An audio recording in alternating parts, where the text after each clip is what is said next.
I'm Sarah and I'm on board the Esperanza in the Southern Ocean. I had planned by now to be able to tell you all about Greenpeace's peaceful protests against the Japanese whaling fleet. But in the last few days, the situation has changed dramatically. Many of you may have heard the fact that there was a very big fire on board the Nishin Maru, which is the whaling fleet's factory vessel. Very tragically, one man died, and now the ship is completely disabled. The Esperanza was the first ship to answer the Nishin Maru's distress call last Thursday and has sailed hundreds of miles across the Southern Ocean to offer help. Since then, through Sakio, our campaigner from Japan, we've been in touch with the ship and helping with ice surveys. This is pretty key for all of us, because while the fire is now out, a very different potential danger could be ahead. So we've come inside out of the cold to explain to you what we mean. And here's the chart of where we actually are in the Southern Ocean. This is our captain, Frank, and he can explain what the problem is and what we're most concerned about, which is the ice that's coming towards us. So Frank, show us where we are. At the moment we are here. This is like the 12 o'clock position from today.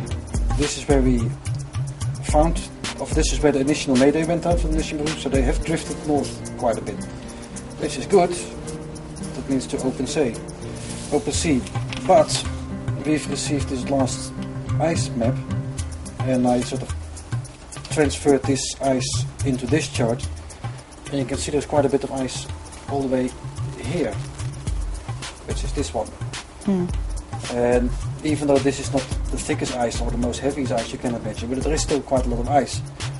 My big worry is that the wind starts blowing from this direction and blows this whole lot, including the Nishin Maru, in this direction, and that it gets entangled in all this ice. And if it sort of starts hitting the continent, the ice, it just starts piling up, and then it will be very hard to tow her out. Do you have any idea of how long it might take? No, that's not really. I mean, if the wind stays like it is, it's not a problem. But the thing is, if the wind turns around, and the weather is very, very unpredictable here, so sooner or later it will start blowing out of the east. A large pack of ice to our east that we're concerned about. It's about 50, 60 miles long, running north-south, and broken sea ice. Greenpeace has offered to help the fleet, including towing the Nishin Maru if necessary, because it's the right thing to do to keep the people and the environment from further harm.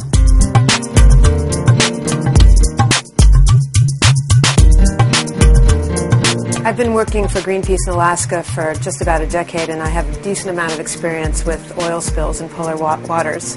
And I can tell you that any efforts at trying to contain and then remove oil from the polar environment is incredibly difficult, especially down here in the Southern Ocean, where the Nishin Maru is in a remote part of the Ross Sea, and there's no oil spill equipment for hundreds of miles, if that. The conditions here in the Ross Sea can change at any moment. This is one of the most hostile marine environments in the world. So if there is any oil spilled in this environment, it's going to be incredibly difficult to contain and then get it out of the environment. I would say near, if not completely impossible. We'd like to make a direct appeal to the Japanese government to urgently take up our offer for the sake of their crew and the environment. It seems pretty clear that this whaling season is over, but that doesn't mean an end to whaling. And Greenpeace will continue to peacefully protest until we bring the commercial hunt to an end. But for now, our thoughts and our actions have to be focused on the people on board the Nishin Maru and the pristine environment of Antarctica.